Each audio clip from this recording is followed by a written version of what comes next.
Welcome friends, हम यहाँ पे शॉर्ट रिवीजन वीडियो शुरू कर रहे हैं जिसके अंदर हम 11 साइंस जो है बायोलॉजी वो पूरा ख़त्म करेंगे सिर्फ 6 या 7 घंटे में, और 12 साइंस का जो बायोलॉजी है पूरा बायोलॉजी बराबर उसका रिवीजन हम करेंगे 8 से 10 घंटे में।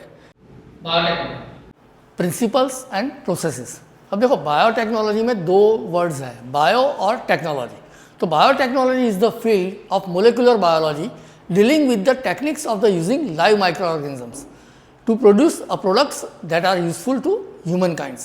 माने यहाँ पे हम लिविंग ऑर्गेनिजम्स का यूज़ करेंगे जो कि माइक्रोब्स हैं, और उससे हमें वो प्रोडक्ट बनाएंगे जो हमारे काम की हैं। सबसे पहले यहाँ पे आता है जेनेटिक इंजीनियरिंग। तो it is a technique used by the scientist for the manipulating genetic materials of a living organisms. माने लिविंग ऑर्गेनिजम्स जो है उसका जेनेटिक मटेरियल हम हमारे मुताबिक चेंज करेंगे। Clear? It involves artificial synthesis, isolations, modifications and transfer of genetic material into host organisms to alter its phenotypes। तो उसकी जो फिनोटाइप जो है उसका जो स्ट्रक्चर है वो चेंज करने के लिए हम उसमें क्या करेंगे, सिंथेसिस भी करेंगे और मॉडिफिकेशन भी करेंगे। DNA cloning, gene cloning. It is the method of making multiple identical copies of a single gene.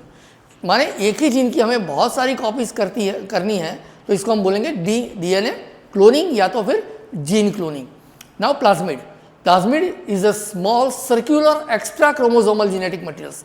हम जब वो जो मोनेरा वाला पढ़ते थे तब हमने देखा था कि यहाँ पे जो माइक्रो ऑर्गेनिजम्स हैं उसके पास एक जेनेटिक डीएनए तो है ही है, बट उसके अलावा एक एक्स्ट्रा सर्कुलर डीएनए है। क्लियर? कि that is capable of self replications. माने और वो खुद भी अपने आप रेप्लिकेट हो सकते हैं। तो हम क्या करेंगे, उसका जो जेनेटिक डीएनए है उसको टच नहीं करेंगे, बट ये जो एक्स्ट्रा वाला जो क्रोमोसोमल मटेरियल है उसके अंदर हम हमारे मुताबिक जो भी डीएनए ऐड करना है वो यहाँ पे ऐड करेंगे। Clear? Now the characteristics of the plasmid. Plasmid का काम क्या है और वो कैसे काम करता है? तो प्लाज्मिड हैज़ ओरिजिन ऑफ रेप्लिकेशंस। देखो ORI है उसके पास, माने वो खुद रेप्लिकेट हो सकता है। अगर यहाँ पे हमने कोई डीएनए का टुकड़ा ज्वाइन कर लिया तो वो जो है वो भी अपने आप जो है वो रेप्लिकेट होना शुरू हो जाएगा। They has a selectable markers. अब देखो अगर हमने रिकॉम्बिनेंट वाला बनाया है तो रिकॉम्बिनेंट डीएनए कौन सा है और नॉन रिकॉम्बिनेंट कौन सा है, इसके लिए हमें उसको अलग करना पड़ेगा। तो हम इसको सिलेक्टेबल मार्कर्स के रूप में भी यूज़ कर सकते हैं। एंड वन और अ फ्यू क्लोनिंग साइट्स। तो उसके ऊपर एक या तो एक से ज़्यादा क्लोनिंग साइट्स भी होती है। Now recombinant DNA technology. तो रिकॉम्बिनेंट डीएनए टेक्नोलॉजी क्या है? तो it is a set of the techniques for altering DNA. माने जो भी माइक्रोब्स हैं उसका डीएनए जो है उसको अल्टर करने के लिए हम जो टेक्निक यूज़ करेंगे that is the recombinant DNA. It includes the recognitions and the cloning of genes, the study of the expressions of the clone genes and the productions of a large number of a gene products. माने क्या करेंगे, हम उसका expressions देखेंगे, clone किया हुआ जो gene है वो अच्छे से काम कर रहा है कि नहीं। लार्ज प्रोडक्शन के लिए हम उसको यूज़ करेंगे। लार्ज नंबर के लिए जो हमें कोई किसी चीज़ की बहुत सारी कॉपियाँ निकालनी है तब भी हम ये डीएनए टेक्नोलॉजी का यूज़ करेंगे। Now constructions of the recombinant DNA बनाएंगे कैसे? तो plasmid that is autonomously replicating circular extra chromosomal DNA जो है इसको हम पहले तो आइसोलेट कर लेंगे, वहाँ से उसको रिकग्नाइज करके आइसोलेट करेंगे। Plasmid DNA is a cut with a specific restriction enzymes at a specific locations. अब हमें पता है कि जो रिस्ट्रिक्शन एंजाइम है वो हमारी मोलिकुलर सीजर है, इससे हम क्या करेंगे, उसको काटेंगे। क्लियर? जो प्लाज्मिड का जो है उसको। और द डीएनए ऑफ इंटरेस्ट। अब हमारा जो डीएनए का टुकड़ा था जो हमें काम का था is also cut with the same restriction enzymes. तो उसको भी हम वही एंजाइम से काटेंगे जिसकी वजह से दोनों के जो एंड है बराबर वो स्टिकी एंड में कन्वर्ट हो जाए और दोनों एक जगह पे अच्छे से फिट हो जाए। Now the DNA of the interest is hybridize with the plasmid with the help of DNA ligase. अब हम डीएनए लाइगेज से जो टुकड़ा है हमारे इंटरेस्ट का उसको इसके अंदर जोड़ देंगे और इसकी वजह से हमें रिकॉम्बिनेंट डीएनए मिल जाएगा।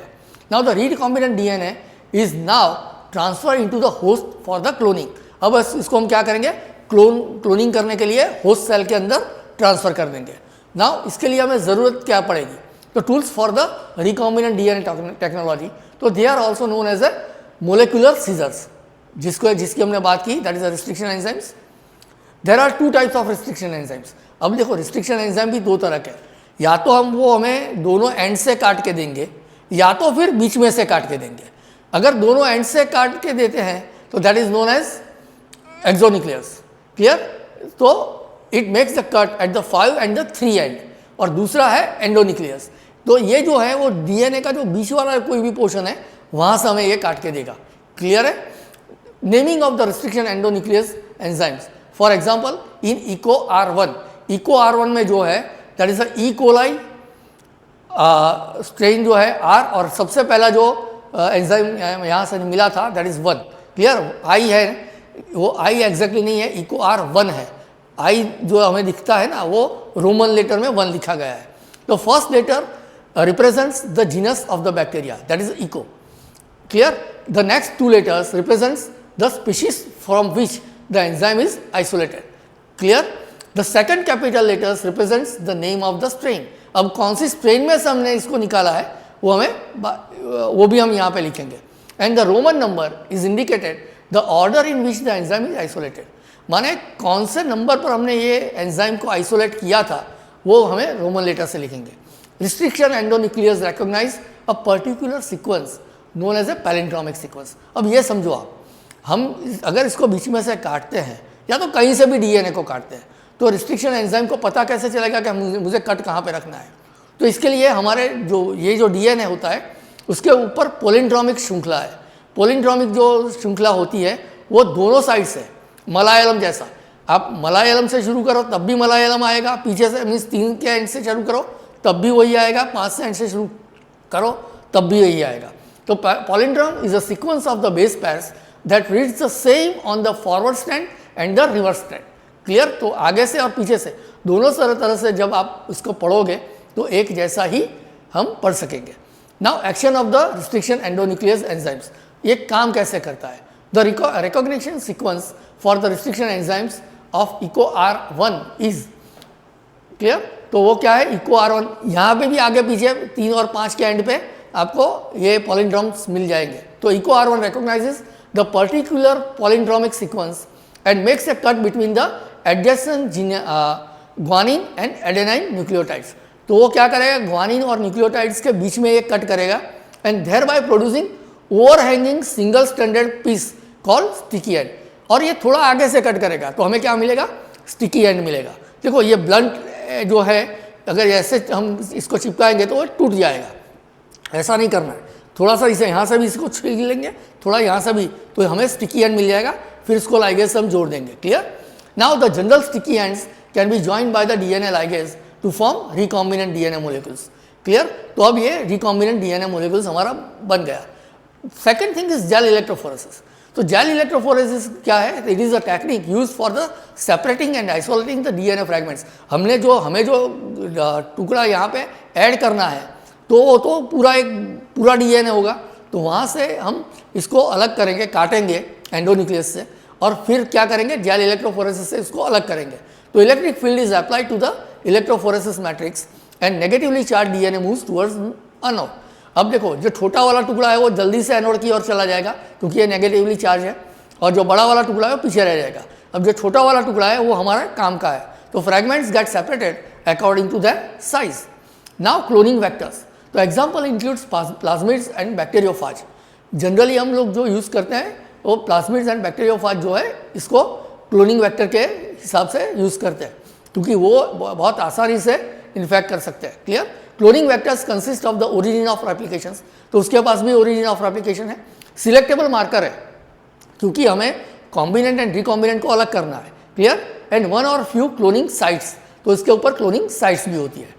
देन इंटरस्ट्रेशल इनएक्टिवेशंस, तो इंसर्शनल इनएक्टिवेशंस का मतलब यह है कि अगर हमने डीएनए को जहाँ से काटा है उस पोर्शन जो काम कर रहा था अब वो नहीं करेगा, तो it is a technique to select the recombinant DNA on the basis of their ability to produce colour in the presence of chromogenic substrate. Clear? तो ये हम सिलेक्टेबल मार्कर्स के यूज़ कर सकते हैं क्योंकि अगर कोई ये कलर बनाता है तो हमें पता चल जाएगा कि हमारा जो रिकॉम्बिनेंट डीएनए है वो बन चुका है। Agrobacterium tumefaciens acts as a vector for the cloning genes in a plants. तो प्लांट्स के अंदर जनरली एग्रोबैक्टीरियम ट्यूमिनिफेसिस को हम यूज़ करते हैं। और रिट्रोवायरस जो है दे कैन बी डिसार्म, पहले तो देखो इसका जो पैथोजेनिसिटी है वो हमें निकालनी पड़ेगी। तो retrovirus can be disarm and use as a cloning vectors in animals. तो एनिमल्स के लिए हम रिट्रोवायरस को यूज़ करेंगे। नाउ ट्रांसफॉर्मेशंस, तो it is the method of uptaking foreign DNA particles into bacterial cells. अब देखो कोई भी फॉरेन पार्टिकल्स अगर कोई भी सेल में जाता है तो सेल क्या करेगा, उसको रिजेक्ट करने की कोशिश करेगा। तो following methods are used for the transformation. तो जब वो उसको एक्सेप्ट कर ले इसलिए हमें क्या करना पड़ेगा, डिफरेंट मेथड्स यूज करनी पड़ेगी। फर्स्ट मेथड जो है that is a micro injections. तो it involves the injecting of the recombinant DNA directly into the host cell using the micro pipettes. Directly इसको हम डीएनए के अंदर इंसर्ट कर देंगे। क्लियर। दूसरा जो है that is called a biolistic और अ जीन गन। देखो बायोलिस्टिक और जीन गन में क्या होता है, गोल्ड या तो टंगस्टन का हम छोटा सा टुकड़ा ले लेंगे, इसके ऊपर ये जीन को रखेंगे और इसका बॉम्बार्डिंग करेंगे। जो अंदर डीएनए में घुस गया वो ठीक है, नहीं हुआ तो कोई नहीं। तो जनरली ये यूज होता है प्लांट सेल के अंदर। तो it involves the bombardment of the gold और a tungsten particles coated with DNA into a plant cells. Steps involve in the recombinant DNA technology. अब देखो हम डीएनए को रिकॉम्बिनेंट कैसे बना सकते हैं।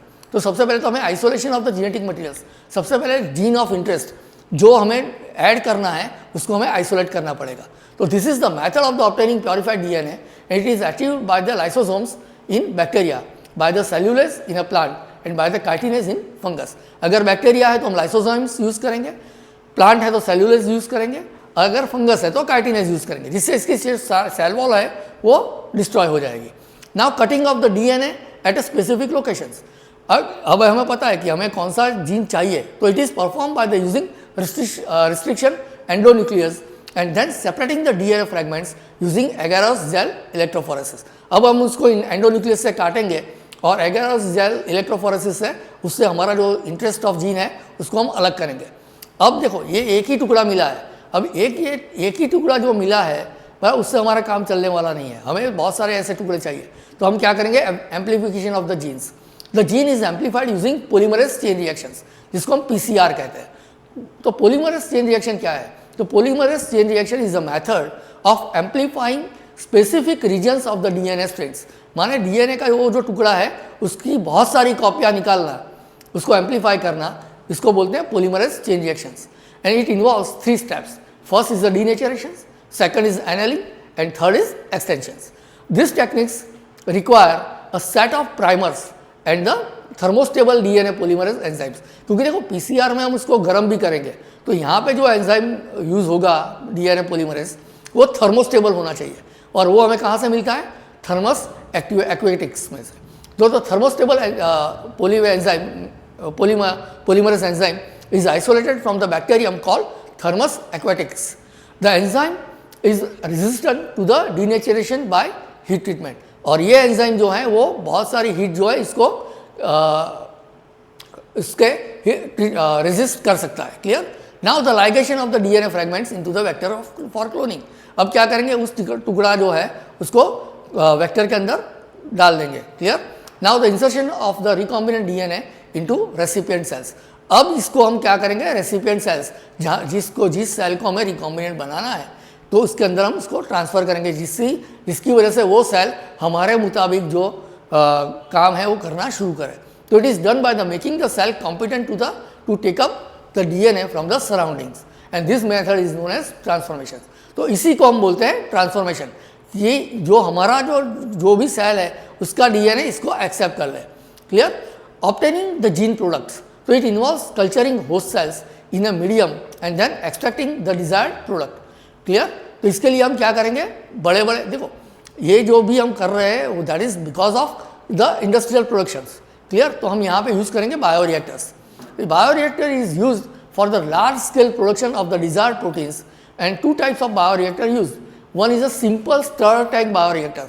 इसमें क्या होता है, एक सिंपल स्टरर होता है और ये जो बायोरिएक्टर है वो स्टराइल होगा, माने बंद होगा। क्लियर। बाहर से कुछ अंदर घुसेगा नहीं। And second is a sparge stirrer tank bioreactor. Sparge stirrer जो बायोरिएक्टर है उसमें क्या होगा, हम बाहर से स्टराइल एयर अंदर मीन्स स्टराइल एयर अंदर जाने देंगे, क्योंकि उसको ये यहाँ पे जो होगा वो क्या होगा, एरोबिक होगा, तो उसको ऑक्सीजन की ज़रूरत पड़ेगी। क्लियर। इसके बाद जो प्रोडक्ट आती है उसको हम ले जाएंगे डाउनस्ट्रीम प्रोसेसिंग में। तो it is the process of the separation and purification of the recombinant proteins so that product is ready for marketing. अब इसको जो प्रोडक्ट हमें मिली है, जैसे कि एंटीबायोटिक जो हमें मिला है, इसको हम क्या करेंगे, पहले तो प्योरिफिकेशन करेंगे, सेपरेट करेंगे, फिर प्योरीफाई करेंगे, उसके बाद हम इसको मार्केटिंग करेंगे। डायाक्रोमेटिक जो उसका जो रिकॉम्बिनेंट डीएनए है रिप्रेजेंटेशन, वो आपके वहाँ पे दिया गया है। क्लियर?